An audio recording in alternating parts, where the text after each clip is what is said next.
రాష్ట్రంలో రైతులను మోసం చేస్తున్న ఈ ప్రభుత్వం మీద రుణమాఫీ పేరిట మోసం చేస్తున్న ఈ ప్రభుత్వాన్ని ఎండగట్టే క్రమంలో ప్రజాస్వామ్యబద్ధంగా నిన్న రాష్ట్రంలోని అన్ని నియోజకవర్గ కేంద్రాల్లో అన్ని మండల కేంద్రాలలో శాంతియుతంగా ప్రజాస్వామ్య పద్ధతుల్లో మా పార్టీ నాయకత్వం మొత్తం కూడా నిరసన కార్యక్రమాలు చేపట్టింది.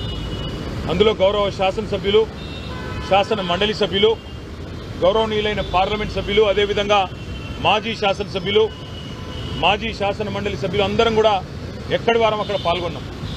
నిన్న ఒకటే రోజు రెండు ఉదంతాలు, ఈ రెండు ఉదంతాలు కూడా ఇప్పుడే రాష్ట్ర డైరెక్టర్ జనరల్ ఆఫ్ పోలీస్ గారికి వివరంగా ఆధారాలతో సహా వారికి సమర్పించడం జరిగింది. వారికి కొన్ని వీడియోలు కూడా చూపెట్టడం జరిగింది. నిన్న సూర్యాపేట జిల్లా తుంగతుర్తి నియోజకవర్గం తిరుమలగిరి కేంద్రంలో అక్కడ మా మాజీ శాసనసభ్యుడు తమ్ముడు విద్యార్థి నాయకుడిగా తన జీవితాన్ని ప్రారంభించి అంచెలంచెలుగా ప్రజల ఆశీస్సులతో 2 సార్లు శాసనసభ్యుడిగా ఎన్నికైన సీనియర్ నాయకుడు తమ్ముడు గ్యాదర్ కిషోర్ గారి నాయకత్వంలో ఆ నియోజకవర్గ రైతాంగం ప్రజాస్వామ్య పద్ధతుల్లో దాదాపు ఒక 500-600 మంది గుమిగూడి శాంతియుతంగా ట్రాఫిక్కి అంతరాయం కాకుండా ప్రజలను ఇబ్బంది పెట్టకుండా కేవలం నిరసన చెప్పే క్రమంలో తమ కార్యక్రమం తాము నిర్వహిస్తూ ఉన్నారు. 50 మంది కిరాయి మూకలు, కాంగ్రెస్ గూండాలు తాగిన మత్తులో అక్కడ స్థానిక పోలీస్ యంత్రాంగంతో కుమ్మక్కై ఆ నిరసన శిబిరం మీద దాడి చేసి ఆకస్మికంగా సుతిల్ బాంబులేసి గుడ్లు, చెప్పులు, రాళ్లు కొట్టి హింసాయుత వాతావరణాన్ని కల్పించే ప్రయత్నం చేసినారు. మా వాళ్ళు నిజానికి కనుక తిరగబడితే నిన్న 50 మంది కాంగ్రెస్ మూకలో, కాంగ్రెస్ గూండాలలో ఒక్కడు కూడా మిగిలేటోడు కాదు. కానీ హింస ప్రజాస్వామ్యంలో హింస సమాధానం కాదు కాబట్టే మా వాళ్ళు గమ్మున ఉన్నారు. నిన్న దుర్మార్గం ఏంటంటే పోలీసు వాళ్ళు స్వయంగా స్థానిక పోలీసులు ఆ నిరసన శిబిరం యొక్క టెంట్లు కూడా వాళ్ళు కూల్చేసి ఆ గూండాలకు వత్తాసు పలకడం ఏదైతే ఉందో ఇది రాష్ట్రంలో నడుస్తున్న రేవంత్ రెడ్డి అనే ఒక పిరికి పంద పరిపాలనకు ఇది సంకేతంగా, నిదర్శనంగా మేము అనుకుంటా ఉన్నాం. ఎందుకంటే ప్రజల్లోకి పోయి రైతులకు సమాధానం చెప్పే దమ్ము లేని దద్దమ్మ ఈ ముఖ్యమంత్రి. మేము అడిగినాం, చేతనైతే రా, ఏ ఊరికి పోతావో రా, ఏ మండలానికి పోతావో పోదాం, నీ కాన్స్టిట్యున్సీ కొడంగల్ పోదామా, లేదా నీ సొంత ఊరు, నువ్వు పుట్టిన ఊరు కొండారెడ్డిపల్లె పోదామా, వస్తావా అని అడిగినాం. ఎక్కడికి రాలేదు. కానీ ఢిల్లీకి పోయినాడు 20వ సిగ్గు లేకుండా ఢిల్లీకి తొత్తుగా, ఢిల్లీకి గులాముగా ఇలా ఈ ముఖ్యమంత్రి గారు గల్లీలో తిరిగి ప్రజలు అవస్థల్లో ఉంటే క్షేత్రంలో తిరగాల్సిన ముఖ్యమంత్రి, మంత్రులు ఇవాళ అడ్డగోలుగా ఈ రకంగా పోలీసులను అడ్డం పెట్టుకొని, ఈ రకంగా కిరాయి గుండాలను అడ్డం పెట్టుకొని ప్రజలను భయభ్రాంతులకు గురి చేసి గొంతు నొక్కాలనే ప్రయత్నం చేస్తూ ఉన్నారు.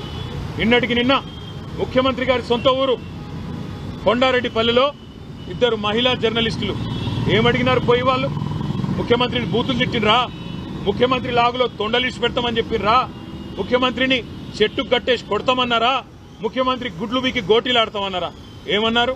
ఏం తప్పుడు మాటలు మాట్లాడినారు?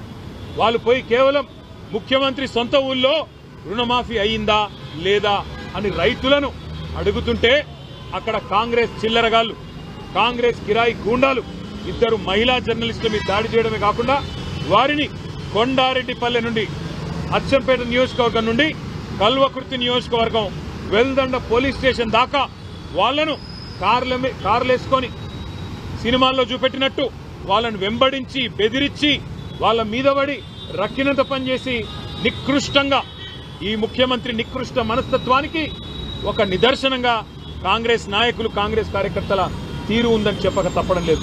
ఇవాళ నేను అడుగుతా ఉన్నా, ఏం తప్పు చేసినారా 2 ఆడబిడ్డలు? వాళ్ళిద్దరికీ ఇవాళ ముఖ్యమంత్రి గారికి క్షమాపణ చెప్పాలా? నీ సొంత ఊర్లో, నీ సొంత ఇంటి ముందు 2 తెలంగాణ ఆడబిడ్డల్ని, విజయారెడ్డిని, ఆవుల సరితా యాదవ్ని, 2ని అవమానించింది నీ పార్టీ. ఎందుకు అవమానించింది? ఒకే ఒక కారణం, నీ బండారం బయట పెడుతున్నందుకు, నీ రుణమాఫీ జరగలేదు అనే వాస్తవాన్ని ప్రజల్లోకి తీసుకుపోతున్నందుకు ఇవాళ వాళ్ళ మీద ఈ రకంగా దాడి చేయడమే కాకుండా మళ్ళీ నిన్నటి నుంచి నికృష్టమైన రోత పుట్టించే వార్తలతో సోషల్ మీడియాలో కూడా నికృష్టమైన మాటలు మాట్లాడుతూ ఉన్నారు కాంగ్రెస్ నాయకులు. నేను ముఖ్యమంత్రిని అడుగుతా ఉన్నా, దమ్ముంటే నీ భాషలో చెప్పాలంటే మగాడివైతే ఊళ్ళల్లోకి రా, సెక్యూరిటీ లేకుండా రా, పోలీస్ బలగాలను అడ్డం పెట్టుకొని కాదు, బ్యాంక్ అధికారులను అడ్డం పెట్టుకొని కాదు, వ్యవసాయ అధికారులను అడ్డం పెట్టుకొని కాదు, మేము కూడా వస్తాం, నువ్వు కూడా రా. ఏ ఊరికి పోతావో పోదాం. ఎక్కడ కూడా చారాన రుణమాఫీ కాలే, ఎక్కడ కూడా రుణమాఫీ అనేది పూర్తి కాలే. రైతులు ఇవాళ బగబగ మండుతూ ఉన్నారు. ఎక్కడన్నా కాంగ్రెస్ ఊళ్ళలోకి వస్తే తరిమి కొట్టాలన్న ఆలోచనలో ఉన్నారు. అందుకే ముఖ్యమంత్రికి చెప్పేది, తప్పు పోలీసులది కాదు. పోలీసు వాళ్ళు ఏం చేస్తారు పాపం, ముఖ్యమంత్రి మంత్రులు అధికార గణం మీరేం చెప్తే అది చేయక తప్పదు.